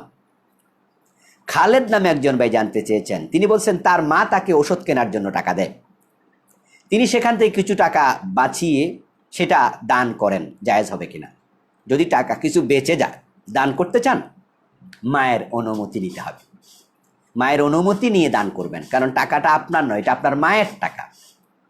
এই জন্য স্বামীর টাকা যদি বউ দান করতে চায়, ভিক্ষুককে দিতে চায়, স্বামীর অনুমতি নিতে হবে। যে মালের মালিক তার অনুমতি নিয়ে দান করতে হবে। এখন মালিকের অনুমতি যদি নেন, মা যদি বলে টাকা বাকিটা দিয়ে দে ফকিরকে, তাহলে মা দেয়ার কারণে সওয়াব পাবে, আর আপনি দিয়েছেন তাই আপনিও সওয়াব পাবেন। কিন্তু অনুমতি না নিয়ে এটা করবেন না। সাকিব ভাই জানতে চেয়েছেন, পুরুষেরা লাল এবং হলুদ কাপড় পরতে পারবে কি? লাল কাপড় পরার ব্যাপারে, হলুদ কাপড় পরার ব্যাপারে দুরকম হাদিস পাওয়া যায়। রাসূল সাল্লাল্লাহু আলাইহি সাল্লাম নিজে লাল কাপড় পরেছেন এমন হাদিস রয়েছে, আবার তিনি লাল কাপড় পরতে নিষেধ করছেন, অপছন্দ করছেন এমন হাদিসও রয়েছে। হযরত বারা ইবনে আযব বলেন, রাআইতুন নবী সাল্লাল্লাহু আলাইহি ওয়াসাল্লাম ফি হুল্লাতিন হুমরা, আমি রাসূলকে দেখেছি উনি লাল হল্লা পরিধান করে আছেন। হযরত জাবির বিন সামুরা বলেন, রাআইতুন নবী সাল্লাল্লাহু আলাইহি ওয়াসাল্লাম ফি লাইলাতিন ইদহিয়ান ওয়া আলাইহি হুল্লাতুন হামরা ফাজআলতু আনজুরু ইলাল কমর ওয়া ইলা ওয়াজহিন নবী সাল্লাল্লাহু আলাইহি ওয়াসাল্লাম ফাইদান হুয়া আহসানু মিনাল কমর। যে আমি বিশ্বনবীকে দেখেছি, ওনার গায়ে একটি লাল হল্লা, লাল চাদর। রাসূলকে এত সুন্দর লাগছিল, আমি চাঁদের দিকে একবার তাকাই, রাসূলের দিকে একবার তাকাই, যে কে বেশি সুন্দর। আমার কাছে সর্বশেষ মনে হলো আল্লাহর হাবিবের চেহারা চাঁদের চেয়েও সুন্দর। এই দুটি হাদিস দিয়ে সুস্পষ্টভাবে বোঝা যায় আল্লাহর নবী লাল চাদর পরিধান করেছেন। কিন্তু আবার হাদিসে এসেছে যে, তিরমিজিতে আসছে, আব্দুল্লাহ ইবনে আমর বলেন, মাররা রাজুলুন ওয়া আলাইহি সাওবান আহমারান ফাসাল্লামা আলান নবী ফালাম ইয়ারুদ্দান নবী আলাইহি। এক ব্যক্তি দুটি লাল কাপড় পরিধান করে বিশ্বনবীর পাশ দিয়ে যাচ্ছিলেন, রাসূল সাল্লাল্লাহু আলাইহি সাল্লামকে দেখে সালাম দিলেন, বিশ্বনবী সালামের জবাব দেন নাই। এবং লাল কাপড় পরেছে এমন লোককে আল্লাহর হাবিব নফরত করেছেন, এটাও পাওয়া যায়। হলুদ কাপড়ের ব্যাপারেও দুই রকম হাদিস পাওয়া যায়, রাসূল নিজে পরেছেন এটাও আছে, আবার পরতে নিষেধ করেছেন বা নফরত করেছেন সেটাও আছে। এজন্য আমরা বলতে চাই যে একবারে লাল, টকটকে লাল অথবা একবারে হলুদ পরিহার করাই ভালো। আমরা যেন একবারে পুরুষ মানুষের ব্যাপারে বলছি, এটা নারীদের ব্যাপারে কিন্তু নয়, নারীদের জন্য জায়েজ আছে। পুরুষেরা একবারে টকটকে লাল এবং একবারে হলুদ কাপড় পরিধান না করাই ভালো। আবু আইমান ভাই জানতে চেয়েছেন, অনেক আলেমকে দেখি তারা ফেসবুকে অপ্রয়োজনীয় সেলফি আপলোড করে, এগুলো কতটুকু সঠিক? আসলে আমরাও তো দেখি, এটা ব্যক্তিত্বের সাথে সাংঘর্ষিক। অপ্রয়োজনীয় কাজ করা ভালো নয়। এবং আমাদের যে সমস্ত ভাইয়েরা এটা করছেন, আমি বিনয়ের সাথে আরজ করতে চাই, আপনি একটু আত্মসমালোচনা করুন। যে আপনি কোথাও মাছ ধরতে গেছেন, এটাও আপনি ফেসবুকে দিয়ে দিলেন। কোথাও কারোর সাথে চানাচুর বসে খাচ্ছেন, এটাও ফেসবুকে দিয়ে দিলেন। আপনারটা যদি অন্য কেউ দেয় সেটা ভিন্ন কথা, কিন্তু আপনি একজন আলেম, একজন মুফতি, একজন সম্মানী ব্যক্তি, এই বাচ্চামি যে করছেন, মানুষ কিন্তু এগুলো ভাবে। আপনার পার্সোনালিটি নিয়ে মানুষ প্রশ্ন তোলে এবং আপনাকে তারা মনে করে আপনি একটু ওয়েটলেস হয়ে গেছেন। আর আল্লাহ তাআলা তো সূরা আল মুমিনুনে বলছে, মোমেনদের বৈশিষ্ট্য কি? ওয়াল্লাযীনা হুম আনিল লাগবি মুরিদুন, যারা প্রকৃত মোমেন তারা অপ্রয়োজনীয় কাজকে এড়িয়ে চলে। আল্লাহর হাবিব বলছেন, মিন হুসনি ইসলামিল মার তারকুহু মা লা ইয়ানিহি, যে একজন ব্যক্তি যদি তার দ্বীনকে সুন্দর করতে চায়, অপ্রয়োজনীয় জিনিস সে পরিহার করবে। এই জন্য আমরা বিনয়ের সাথে আলেম ওলামা সকলের কাছে এবং সকল ইম্পর্টেন্ট পার্সনদের কাছে বলতে চাই যে আমরা ফেসবুকটা আসলে, এটা যদিও আমার পার্সোনাল পেজ, কিন্তু এটা যখন শেয়ার হয় তখন কিন্তু আর পার্সোনাল থাকে না, তখন এটা সবার কাছে চলে যায়। তো মানুষ আপনার কথা থেকে, কাজ থেকে আপনাকে ওজন করে যে আপনি কোন ওজনের লোক। তো এই জন্য আমরা অযথা কাজ করে নিজের ওজন কমাতে চাই না। মেহরবানি করে একটু আমরা সবাই খেয়াল করব ইনশাআল্লাহ। মুজাম্মিল ভাই জানতে চেয়েছেন, আমরা দুই ভাই একসাথে দোকান করি, আজান দিলে একজন মসজিদে যাই, আরেকজন দোকান করতে থাকি, গুনাহ হবে? আপনিও তো নামাজ পড়া উচিত, হাইয়া আলাস সালাহ সকলের জন্য। এই জন্য আজান হওয়ার পরে দোকান বন্ধ করে দেবেন, এটাই উত্তম, এটাই করা উচিত। রিজিকের মালিক রাজ্জাক। দুই ভাই একসাথে নামাজ পড়তে চলে যান, নামাজ পড়ে আবার দোকান খুলুন, রিজিক কমবে না। তবে হ্যাঁ, যদি আপনি মনে করেন যে আমি দোকান করছি, ভাই আসার পরে আমি গিয়ে আবার নামাজ পড়ছি, নামাজ তো হবেই, ফরজ আদায় হবে, তবে এটা অনুত্তম বটে। মাসিহুর রহমান ভাই জানতে চেয়েছেন, সফর শুরু করার আগেই গড় থেকে 2 ওয়াক্তের নামাজ একাত্রে আদায় করে সফর শুরু করতে পারবো? মোটেও না। 2 ওয়াক্তের নামাজ একসাথে আদায় করা মুসাফিরের জন্য জায়েজ। ওলামায়ে শাওয়াফে বলেছেন, অন্যান্য মাসলাকের ওলামারা বলেছেন, ওলামা হানাফ এটা অনুমোদন করেন না। তো হাদিসে আছে মুসাফির 2 ওয়াক্তের নামাজ একসাথে পড়তে পারবে, জোহর এবং আসর, মাগরিব এবং এশা। কিন্তু আপনি তো মুসাফির হন নাই, এখনো ঘরে আছেন, তাহলে আপনি কিভাবে করবেন? মোটেও নয়, এটা মুসাফির হওয়ার পরে জায়েজ অন্য অন্য মাযহাবের আলেমদের কাছে। মাকসুদুর রহমান ভাই জানতে চেয়েছেন উচ্চশিক্ষার জন্য ব্যাংক থেকে লোন নেওয়া যাবে? হ্যাঁ, লোন নেওয়া যাবে যদি সুদ দেয়া না লাগে। কিন্তু সুদ দেয়া লাগে তাহলে কোনো কাজেই সুদ ভিত্তিক লোন নেওয়া যাবে না, উচ্চশিক্ষার জন্য না। জাকির হোসেন ভাই জানতে চেয়েছেন লাশের মাথা উত্তর দিকে রেখে দাফন করা হয় কেন? আসলে উত্তর আর দক্ষিণ নয়, সুন্নাহ হলো কেবলামুখী করা। তো বাংলাদেশে যদি ডান কাতে আমরা উত্তর দিকে যদি দেই তাহলে কেবলামুখী করা হয়, ডান কাতও হয়, এই জন্য মূলত উত্তর দিকে দেয়। পৃথিবীর অন্য কোনো দেশ হলে উত্তর দেবে না। লাশকে কাবার দিকে কেবলামুখী করে ডান কাতে রাখা এটা সুন্নাহ, এজন্যই উত্তরমুখী বাংলাদেশে করা হয়। ওসমান ভাই জানতে চেয়েছেন মাঝে মাঝে মসজিদে নামাজ পড়তে পারি না, তখন বাসায় গিয়ে স্ত্রীকে নিয়ে জামাতে নামাজ পড়তে পারবো? হ্যাঁ, পড়তে পারবেন। আপনি মসজিদে জামাতে পড়বেন, এটাই ভালো, এটাই সুন্নাহ। কিন্তু যদি কোনো কারণে মসজিদে যেতে না পারেন তাহলে আপনি বাসাতে আপনার স্ত্রীকে নিয়ে জামাত করতে পারবেন, আপনার সন্তানদেরকে নিয়ে জামাত করতে পারবেন। তবে স্ত্রী যেন আপনার পাশাপাশি জামাতে না দাঁড়ায়, তিনি যেন এক কাতার পিছনে দাঁড়ায়। আব্দুল্লাহ নামে একজন জানতে চেয়েছেন একা একা নামাজ পড়া অবস্থায় যদি কেউ পিছনে এসে মুক্তাদি হয়ে যায় করণীয় কি? হ্যাঁ, আপনি একা একা নামাজ পড়ছেন, পিছনে একজন এসে আপনাকে টাচ করলো, টাচ করে বুঝাই দিল সে মুক্তাদি, তাহলে আপনি তাকবীরগুলো জোরে জোরে দেন। কেরাত যদি জাহরি নামাজ আপনি বাকিটা জোরে জোরে পড়ুন, আপনি ইমাম, তারা মুক্তাদি হয়ে যাবে। আর যদি সুন্নাহ নামাজ হয় তাহলে আপনি তখন তাকবীর জোরে দিতে পারবেন। কেরাত আপনি সুন্নাহ নামাজে জাহরি না পড়ে সিররি পড়বেন, আস্তে আস্তে পড়বেন। ওলামায়ে হানাফ বলে যার সুন্নাহ নামাজ তার পিছনে ফরজওয়ালার ইক্তেদা জায়েজ নেই। আর বাকি মাসলাকের সকল আলেমরা বলেন যে হ্যাঁ, ওর পিছনে ইক্তেদা জায়েজ আছে। আশা করি বুঝতে পেরেছেন। নাইমুদ্দিন ভাই জানতে চেয়েছেন রাসূল সাল্লাল্লাহু আলাইহি সাল্লামের কবরকে কবর বললে কি গুনাহ হবে? হ্যাঁ, মোটেও না। কি বলবেন কবর না বলে? মাজার বলবেন? না, মাজার তো কবর না, মাজার হলো জিয়ারতের জায়গা। যারা ইয়াজুর মানে দর্শন করা, যেখানে কোনো জিনিস দেখা হয় ওই দেখার জায়গাকে মাজার বলে। এখন জিয়ারত বলতে আমরা যেহেতু কবর জিয়ারত বুঝি, তাই এখান থেকে বাংলাদেশে মাজার বলতে বুঝায় শুধু জিয়ারত। মূলত জিয়ারত কি? জিয়ারত মানে কবর জিয়ারত শুধু না, জিয়ারত মানে হলো সফর করা, দেখতে যাওয়া। এখন রাসূল সাল্লাল্লাহু আলাইহি সাল্লামের কবরকে রওজা বলে বাংলাদেশের মানুষ। রওজা রাসূলের কবর এই অর্থে হাদিসে এক জায়গায় আসেনি। তবে রওজা মানে বাগান, ফুল বাগান। তো রাসূলের কবর তো নিশ্চয়ই বাগানের চেয়ে আরো শ্রেষ্ঠ। আল্লাহর হাবিব বলছেন যে কোন কোন কবর রওজাতুম মিন রিয়াজিল জান্নাহ, জান্নাতের বাগান। এই জন্য আলেমরা ওই হাদিসের দিকে তাকিয়ে রাসূলের কবরকে রওজা বলছে, কিন্তু সাহাবায়ে কেরাম এটা ব্যবহার করেননি, আল্লাহ ব্যবহার করেননি। আল্লাহ তাআলা মাকবারা বলেছেন, কবুর বলেছেন। সাহাবায়ে কেরামও রাসূল সাল্লাল্লাহু আলাইহি সাল্লামের কবরের দিকে ইঙ্গিত করে বলতেন এটা কবর, কবরুর রাসূল সাল্লাল্লাহু আলাইহি ওয়াসাল্লাম, মাকবারাতুর রাসূল, এটা রাসূলের কবর।